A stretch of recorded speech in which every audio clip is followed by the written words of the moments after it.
We've got some handouts coming around. Thank you very much, Pete. If you're watching online, we've got them posted on our webpage as well. Today we are in Judges chapter 21, covering the entirety of the chapter. This is the last chapter in the book of Judges. Next week, my intent, Lord willing, is to do a lesson on lessons from the book of Judges. What do we learn? What are some big picture things that we take away from the book? What's its major message? What's it teaching us? It teaches us a lot about ourselves. It teaches us a lot about God. And so we'll be going over some of those things. I told you previously then we would follow that with Thessalonians. And I don't know why, but it struck me this past week. Kris, you need to do the book of Ruth. Partly because it's short, partly because it occurs during the Judges period, but maybe most importantly because it gives such a different perspective on that period. Judges, as we've seen, is rather dark. The sections at the end are the darkest, but Ruth gives a completely different picture of the events going on during the same time period.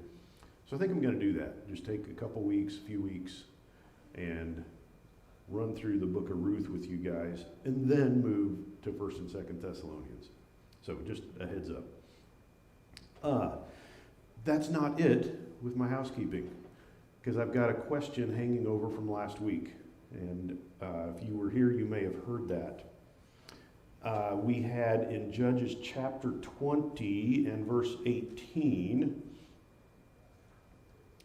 the sons of Israel rose and went up to Bethel and inquired of God. And I had mentioned that the tabernacle at this point was in Shiloh, not in Bethel. And somebody had a note, and I think I mentioned it as well, that the word Bethel means house of God. Beth, Beit, Bayit, house, and then El, God. And so is it possible that what should have been understood there is that they went up to the house of God at Shiloh? And I had a suspicion, but I didn't have a clear answer. And now I do. And you guys are lucky enough to be here. So, city of Bethel is mentioned 9 times in the book of Judges. And like elsewhere, it's always spelled the same way. And you can see the Hebrew there, which most of you probably can't sound out. One of you I know can. And then how it would be transliterated into English. And this is for comparison's sake. So that's how it appears in this verse, in Judges 20, and that's how the name of the city is spelled throughout. Here's an example where this is really clearly the city of Bethel. It's in our chapter for today. They said, "Behold, there's a feast of Yahweh from year to year at Shiloh, which is on the north side of Bethel." Clearly 2 cities, and their location is given in relation to each other. On the east side of the highway that goes up from Bethel to Shechem, on the south side of Lavona. We'll actually come to that here in a bit in our study of chapter 21. But you can see Bethel down here, Shechem up here, so there's a highway that runs here, and Shiloh is off to the east of that. It's north of Bethel and south of Lavona.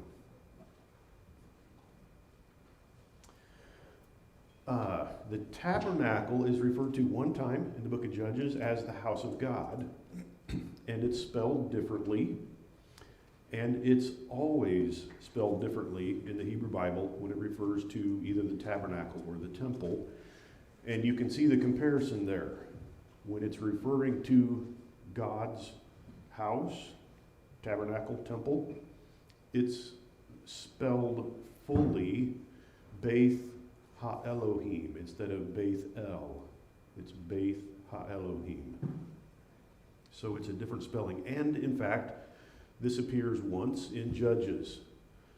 When the Danites were migrating to the north, they set up for themselves Micah's graven image, which he had made, all the time that the house of God was at Shiloh. And like everywhere else in the Hebrew Bible here, it's Beth Ha-Elohim or Beth Elohim, not Beit El. So there is a distinction between Bethel and house of God, as in tabernacle, later on temple. That was probably more information than you ever desired to know. But the answer, once I dug into it, seemed really clear-cut. That's why English versions don't say they went up to the house of God, i.e. Shiloh, but they went to Bethel. So the question is still kind of open. Why was the Ark of the Covenant down at Bethel in those days, not up in the tabernacle at Shiloh? And that one I cannot answer for you. As fun as it would be to have an answer, we just have the text. Okay. Real quick summary to transition us into our text this morning. A Levite and his concubine traveled through the territory of Benjamin, were assaulted by the Benjamites. His concubine was raped, abused, killed. They wanted to do the same to him, and so he went home. He cut up her body, sent body parts throughout the 12 tribes, and called them to arms. The Israelites then went to Benjamin, asked the rest of the Benjamites to hand over the men of Gibeah, the town that had done that stuff, and they refused, and instead the Benjamites stood with the evildoers at Gibeah, and so we had civil war. Initially, the Benjamites came out ahead in the first two battles, but then God was with the Israelites, and they not only won, they wiped out almost the entirety of the tribe of Benjamin. 600 men is all that escaped. And so that's where we left this at the end of chapter 20. These 600 Benjamite men, who were all that remained, fled to the wilderness and lived at a place called the Rock of Rimmon for 4 months. That's chapter 20, verse 47.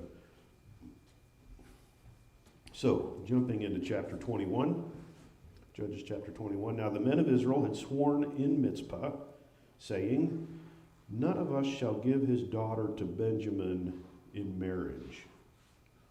So the people came to Bethel and sat there before God until evening, and lifted up their voices and wept bitterly. And they said, "O Yahweh, God of Israel, has this come about in Israel, so that one tribe should be missing today in Israel?"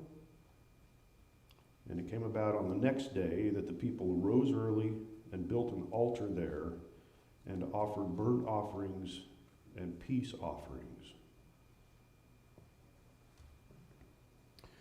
So the narrative here begins with a flashback and gives us information that we didn't know previously, and that was that the Israelites, the tribes other than Benjamin, had made a vow amongst themselves not to allow their daughters to marry Benjamites. What do you think of a vow like that?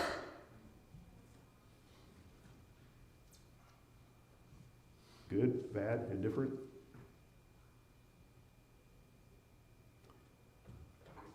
Well, we're going to see that it caused problems. and was quite, I'll use the word rash. There was not good reason for this, and it creates a problem. It could be that they intended to secure the loyalty of each other and kind of build a wall between themselves and Benjamites. God had numerous times prohibited Israelites from marrying Canaanites, right? You're familiar with those kinds of statements by God. Here we have Benjamites acting like Canaanites. Is that good reason to apply the same thing? Maybe. I don't know. Perhaps that was one of the things in their mind. But they have this pledge. So the Israelites here realize that they have messed up. There are 600 men of the tribe of Benjamin still living, but if none of them marries, the tribe dies out. So this implies, I think you can see this, maybe reading between the lines a little bit, there are no Benjamite women for the Benjamite men to marry. That's why it's a problem that they can't marry non-Benjamite Israelites. The Benjamite women are all gone. That's not stated specifically, but that's clearly the implication. So they have annihilated the cities in the tribe of Benjamin. Their prayer here to God is interesting. It almost comes across as an accusation. Verse 3, why, O Yahweh, God of Israel, has this come about in Israel, so that one tribe should be missing? Well, it was something they had accomplished, right?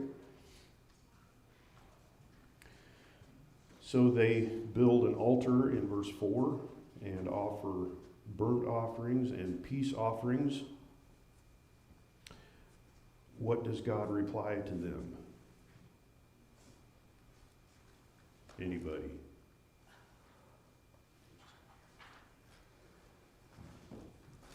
Zip, zero, nada. There is no reply. Now, we did have God speaking, replying to them earlier when they went to battle. But here, there is no reply. And in fact, there's not through the rest of this narrative. So they come up with their own solution. And we'll jump into that here in verse 5. Judges 21, verse 5. Then the sons of Israel said, who is there among all the tribes of Israel who did not come up in the assembly to Yahweh? For, second flashback, they had taken a great oath concerning him who did not come up to the Lord at Mizpah, saying, he shall surely be put to death. And the sons of Israel were sorry for their brother Benjamin and said, one tribe is cut off from Israel today. What shall we do for wives for those who are left, since we have sworn by Yahweh not to give them any of our daughters in marriage? So here we have a second oath that the Israelites have taken that we just find out about now. We didn't find out about it back when they initially gathered. And that's that anybody that didn't show up should die. Another good oath to take, a God-honoring oath, an oath that's required by the Mosaic Law. No, this is another very rash oath. If you don't come up here and join us, we're going to kill you.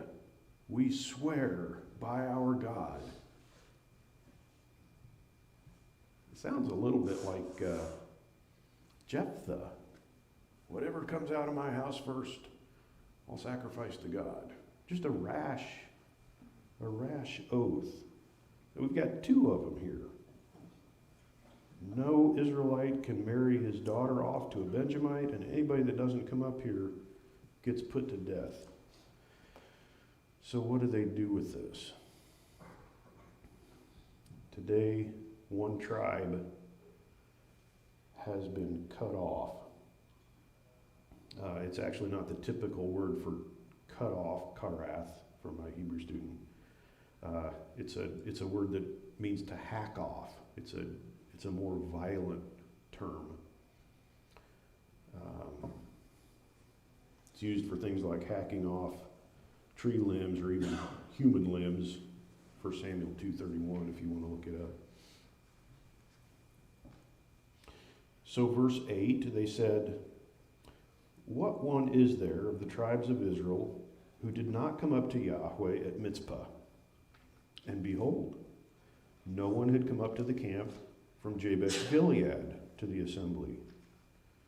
For when the people were numbered, behold, not one of the inhabitants of Jabesh Gilead was there." What do you know? And of course, if you don't know this story, you're probably wondering, so what? Somebody didn't come up. They're going to take two bad decisions, two bad rash oaths, and compound those with a third. Okay? So here we go. Verse 10.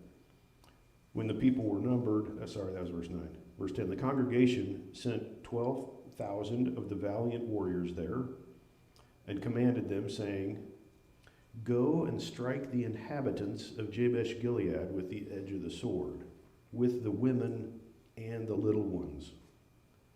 And this is the thing you shall do. You shall utterly destroy every man and every woman who has lain with a man." And you hear the exception in there? Kill. They want the virgins. Yeah. So they send either 12,000 or 12 contingents of soldiers to annihilate the town of Jabesh Gilead, with the exception of the young women of marriageable age who have not known a man, i.e., a virgin.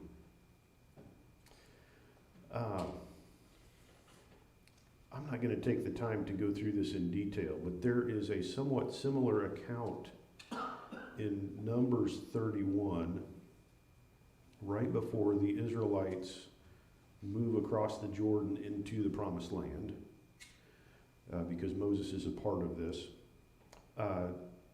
They go and strike the Midianites.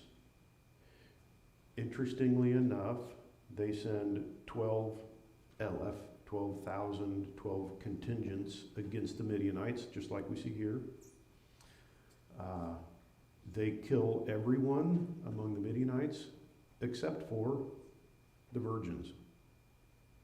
They bring them back and marry them.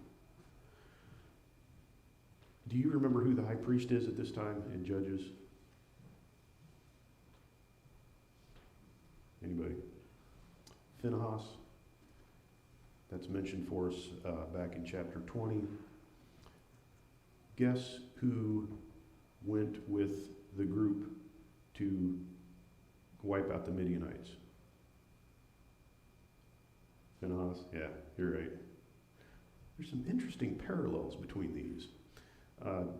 Daniel Block, New American Commentary, thinks that this is a case of casuistry. It's case law. You're familiar with case law. Here's what was decided by a judge back in 1961. We're going to take that as our example and use that because there's not a law that specifically says how to deal with this case. We're going to take his case and imitate it. So there is no specific statement in the Mosaic Law how to deal with the situation they're facing. And there's a lot of similarities with what happens with this Midianite thing in Numbers 31. Were they using that as their case? Maybe. I don't know. It is interesting that we have some of the same people still alive that were involved in both. I don't know.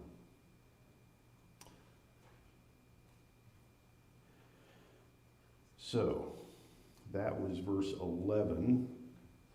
Verse 12.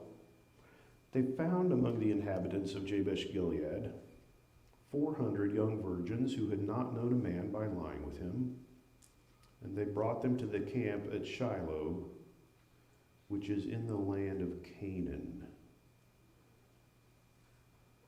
Okay, so there is no description of the battle. But I'm going to ask you to just imagine this for a moment. Town of Jabesh Gilead, off on the east side of the Jordan River. I probably should have a map up here for you. So we have Mitzpah, where they're gathered, down here, and Jabesh Gilead is right over here. Can you imagine, as an Israelite inhabitant of Jabesh Gilead, you're just going about your everyday activities, and all of a sudden a whole bunch of Israelites come over and attack your town and just annihilate everybody? That's pretty shocking. It fit. I mean, the excuse the Israelites could have used was their rash oath. But what other rationale is there for this kind of violent behavior? I mean, wiping out the entire town, men, women, children. It seems to have been a fairly decent-sized town. This is what that town looks like today, which isn't much because there's no modern town there.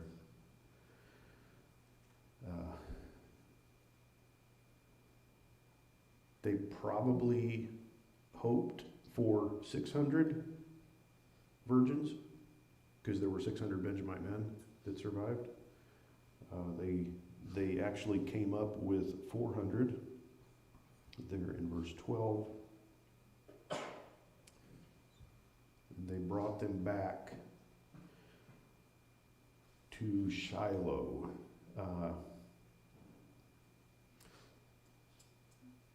Shiloh is an interesting place for this exchange to occur. So if we go back down here, we've got Gibeah right here, the very bottom of the map, where this evil event took place. The Israelite camp was at Mitzpah. Here is Shiloh, where the tabernacle was. And here's Jabesh Gilead, so they brought these women back down to Shiloh. Why Shiloh? Well, the tabernacle's there. Maybe it seemed like more of a neutral place. I don't know.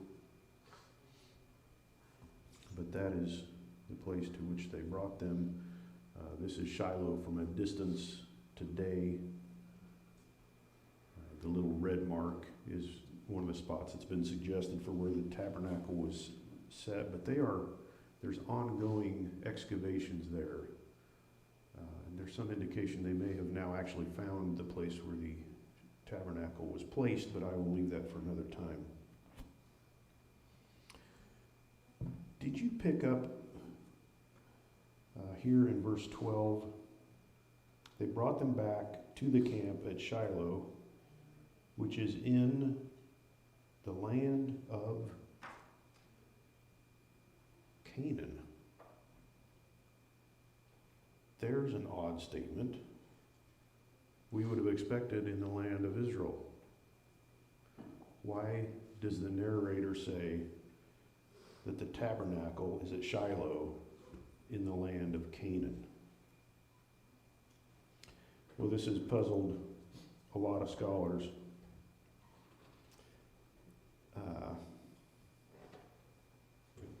It could be here that this is a statement by the narrator that even Israel's most holy place at Shiloh, the tabernacle, has kind of become Canaanized. It's not what it ought to be. It's a very, very interesting statement, I think. Be that as it may, the Benjamites agreed to some peace here. Let me read a couple verses. Verse 13, the whole congregation sent word and spoke to the sons of Benjamin, who were at the rock of Rimmon, and they proclaimed peace to them. And Benjamin returned at that time, and they gave them the women whom they had taken alive from the women of Jabesh Gilead, but they were not enough for them. 15, the people were sorry for Benjamin because Yahweh had made a breach in the tribes of Israel. So I don't know who it was that went down waving a white flag or just hollering, "Shalom, shalom, peace. We're not here to fight anymore." And then obviously there's some conversation. We don't want to wipe out the entire tribe. You guys can come home. We're done. Your families, your wives, your children, your parents, everybody has been wiped out. But we have a solution. We've got some girls for you from Jabesh Gilead. Awkward conversation? Maybe, yeah. But I think the Benjamites apparently think, well, that's a better solution than just living and dying in the rock at the rock of Rimmon. And so they come down, and 2 out of 3 Benjamites get a wife. This whole thing is so messed up. So,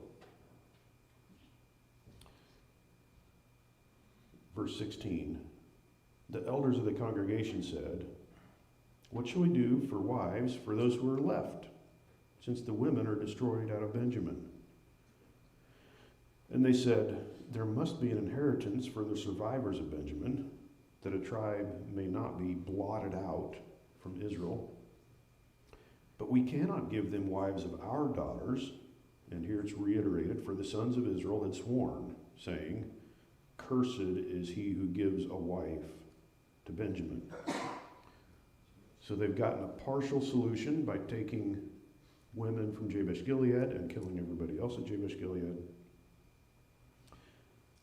And yet it's not enough. It's 400 and they want 600 survivors. So they're 200 short. What tribe were they from Jabesh Gilead? They were still Israelites, but they weren't. Yeah, it's in the territory of Manasseh, and so it should be Manassites. Yeah, I got Jabesh Gilead on your handout, but I don't have the tribal territories for you there. But that's the tribe of Manasseh. So it's eastern Manasseh. There was also, you might remember, part of Manasseh's territory was on the west as well. You may have a map in the back of your Bible that would show where the tribes are. If it's a halfway decent Bible. That was a bad joke. Sorry. I like maps. So, what are they going to do about this? And they reiterate that curse, the rash vow that they had taken. Verse 19, here comes their ingenious solution, not from God, but from themselves. They said, "Behold, there is a feast of Yahweh annually from year to year in Shiloh, which is on the north side of Bethel, and on the east side of the highway that goes up from Bethel to Shechem, and on the south side of Lebonah." So I'm going to hit the pause button there just a second. This is one of the most expansive graphic descriptions of a geographical location in all of the Hebrew Bible. This description of where Shiloh is at. And so here we have it. If you can see, we start, oh boy, that's not as clear as it is on my computer screen. It's on the north side of Bethel. So here's Bethel. It's north of that. And Shiloh is what we're talking about. It's on the east side of the highway that goes from Bethel to Shechem. So if you follow the ridge route up here to Shechem, it's east of that, sure enough. And it's on the south side of Lebonah. And here is Lebonah, and sure enough, it's a little bit to the south, and of course, also to the east. So this is a drone shot of Shiloh. We're looking toward the east, so that highway would be behind us slightly. That's where the tabernacle is located. I'll just tell you since I've got that picture up. For quite a while, people have speculated that the tabernacle may have sat on this bench on the northern end of the site. There's a wall from this period that goes around the site. But they have been digging over here and have actually discovered stone foundations that match the size of the tabernacle. Of course, as the description of the tabernacle is given in Exodus and the rest of the Hebrew Bible, it's a fabric structure with some wood parts. Jewish tradition, history, says that when the tabernacle was placed permanently at Shiloh, they built stone walls to support it that still had a fabric roof ceiling. And in fact, if you're familiar with the narrative about Samuel in 1 Samuel 1, 2, 3, there are a number of indicators in there that there's a more solid structure. There's a reference to a door and a doorpost. Those are solid things that were not part of the tabernacle as constructed by Moses. That one had curtains at the front that were the door. But there's no, the Hebrew word is dalet, a door. There's no door to the tabernacle, but there is in Samuel's day. So some other indicators. It'll be interesting to see what they come up with further excavation there. They have also found, by the way, a couple of different excavators there, one in the 80s and one more recently, a ton of animal bones that are all clean, sacrificial animal bones that were pushed out on the eastern side, which again, it's what you would expect if this was where the tabernacle was located. They're burnt bones from clean animals. Okay, so moving right along. There's a feast, and we have this geographical description. Verse 20, they commanded the sons of Benjamin, saying, "Go and lie in wait in the vineyards and watch. And behold, if the daughters of Shiloh come out to take part in the dances, then you shall come out of the vineyards, and each of you shall catch his wife from the daughters of Shiloh and go to the land of Benjamin." Basically, abduct a woman. Verse 22, it shall come about when their fathers or their brothers come to complain to us that we will say to them, "Give them to us voluntarily, because we did not take from each man of Benjamin a wife in battle. Nor did you give them, otherwise you would now be guilty." Did you follow the rationale? We're cursed if we give you a daughter or a sister as a wife. But if you come and take them, well, we're okay. Wow. Even today, I mean, this is true in much of this part of the country. It's a great vine growing area, and these are vineyards. Right off in here, you can see the lines. This is at Shiloh even today. So these guys were supposed to hide in the vineyards. Obviously, it's the time of year when there's leaves on the grapevines, right? Otherwise, you can't be hiding. So it's sometime late spring to early fall before all of those leaves fall off. We don't know what the tradition was here with dancing, that they would come out and dance. A friend of mine had some students up there and took some reenactment pictures in a vineyard next to Shiloh. So these are a couple of girls dancing. And then, of course, we've got some college-age guys that come along and grab them, take them home. So I kind of got a charge out of that, too. And they say, "Take them home." So, verse 23, the sons of Benjamin did so, and took wives according to their number, i.e. 200, one apiece, from those who danced, whom they carried away. And they went and returned to their inheritance, and rebuilt the cities, and lived in them.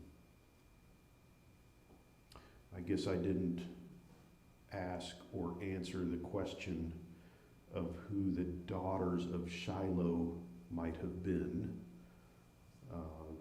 There would have been a priestly town here, a Levitical town.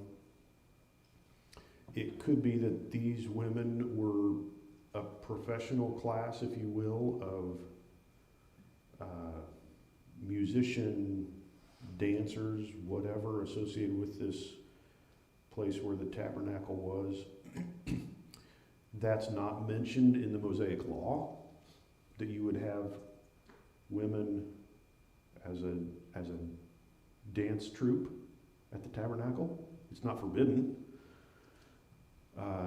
Again, if you remember Samuel, his adopted father, if you will, Eli, had 2 boys, and you remember their infidelity? They lay with the women who served at the temple. Is it the same kind of group of women? We just don't have much information on that. I think you have to leave open the possibility that once again, this may be a sign of Canaanization even around the tabernacle. I don't want to push that too far, but it just makes you wonder how these things come to be.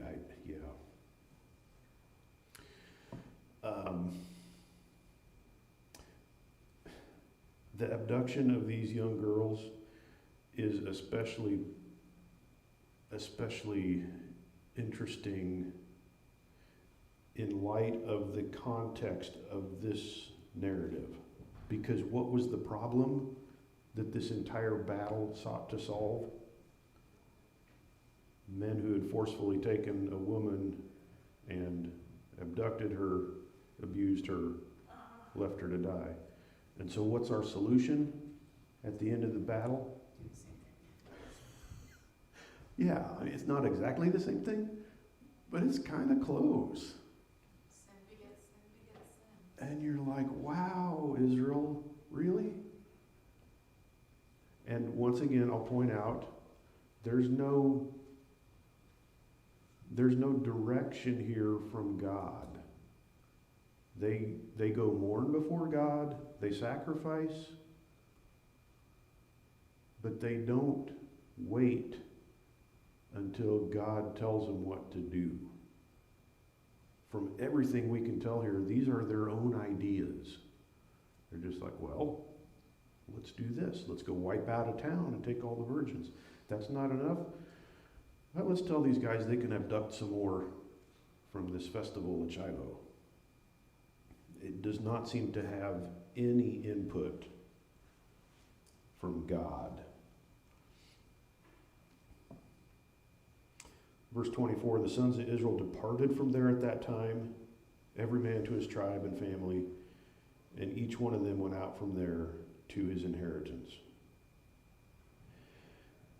And that sounds kind of casual and like, okay, we're back to normal, everything's good. Of course, we know that's not the case. We read the rest of the book.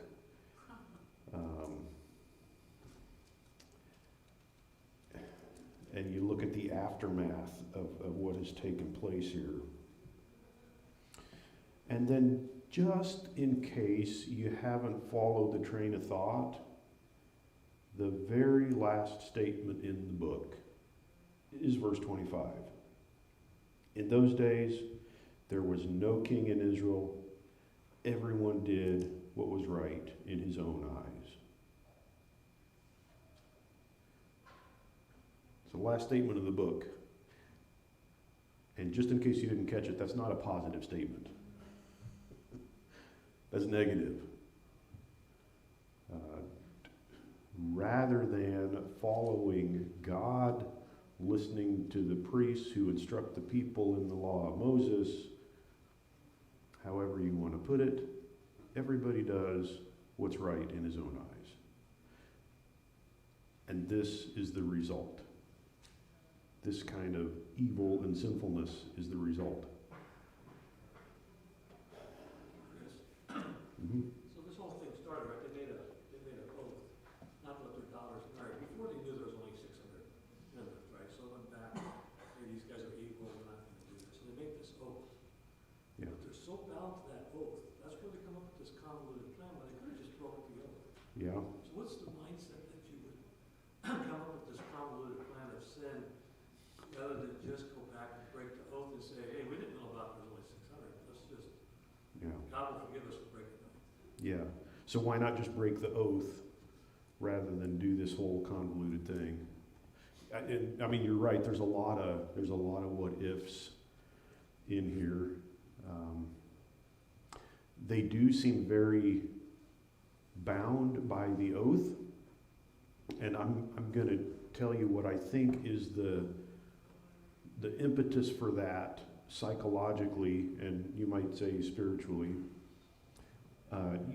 You read here in the second one, they said, cursed is anybody that does this, that gives his daughter. And I think they have made, we don't have the vow laid out for us, the text of it, but I think that's a pretty strong indicator. They have sworn before God, and they believe if they break that oath, regardless of whether the oath is good or bad, that they then will be cursed by God. And they don't want to run that risk. That's probably as good of an answer as I could give you. It's interesting, we don't have that in our culture today because We don't. And we'll make them before God, and we're not afraid to break them Yeah, and get the consequences. yeah, It's an interesting yeah. mindset they had as opposed to. It's different than our modern mindset, isn't it? That's a good point, Tom. Uh-huh. Yeah. Daniel Block, his summary of this final statement, everybody did what was right in his own eyes. He says, wickedness is democratized. Everybody gets a vote, and we all get to do the wicked stuff. I don't think he's off on that. The results here are just disastrous. And that's part of why I'd like to come back in 2 weeks. Next week I'll do a summary of the book, some lessons learned from the book. But I want to come back and study Ruth, because Ruth is at the same time period, roughly the Judges period, but it's a breath of fresh air compared to what we've been going through here. So I think that would be worth our time. Couple of points here to wrap us up. Even as they sought justice, which is a good thing, the Israelites did rash things that cost lives. I've mentioned it already. This does remind me of Jephthah, who sacrificed his daughter. First thing out of my house, I'll sacrifice to God. And I don't know why, but they do not seek God's counsel in fixing what they perceive to be a problem of Benjamite men not having wives. They could have. They did seek God's input earlier on when they went to battle. But here from all I can pick up in the text, they don't. So it's a mix of rashness and also some good things. It was right for them, it was just for them to seek vengeance on the Benjamites for this horrible crime. And I think in some ways this is reflective of every one of us. We, as believers, we make effort every day to live as God tells us to do. And yet not a one of us follows everything he says. And so in some ways this reflects us. We have the Holy Spirit today, and I think that makes a difference in how we live, and yet we also realize we do rash things too, even as children of God. a reminder, I guess. Once you realize it, don't just pile on to the rash stuff. Stop, seek counsel, read God's word, and do what's correct. And second point here, the ending of this story, like the book in general, is unsatisfactory. I've got it spelled up there if you want to fill in the blank. Every man doing what is right in his own eyes does not end well. Israel needs a king, and this book anticipates that. We've seen that earlier, even back in Deuteronomy. God said, when you get into the land and you have a king, here are the rules. This is what he's supposed to do. This is what he's not supposed to do. It's been anticipated for quite some time. But here, this statement, in those days there was no king in Israel, is a negative statement. And we anticipate the coming of kingship. Having said that, I'll agree with you, there were many evil kings in Israel's history. And that's another point. Ultimately, it's not a human king that Israel needs. It's God himself. So don't lose sight of that. But being kingless is not the ideal. It's not God's way either. So if you wanted to know, well, what would it be like, Kris, if there was no king and everybody just could do what was right in their own eyes? Read the book of Judges. That will inform you. That's how it goes. Very good. Questions, comments? It's your big opportunity. I was just going to piggyback on what Tom was talking about. Why didn't they just break the oath? Like, that would have been so easy. But without a king, the evidence in life is without a shepherd, the sheep will stray. Yeah. They don't have a direction. They don't have anybody to call them back to God and all those things. So Yeah. it would have been easier, like Tom said, but where was their direction coming from? Yeah. We know self is not good direction, so, Yeah. and that's where they were getting it from. So. Yeah, if only they had asked God what to do. It reminds me of Jephthah. If you were here when we covered the Jephthah story, one of the conclusions we came to was that his fulfillment of the vow to sacrifice the first thing that came out of his house, which was his daughter, was unnecessary. The law provides a way out. You can redeem a life. In fact, you were expected. God said, the firstborn is mine. If it's an animal, you kill it, sacrifice it. If it's a human, you redeem it.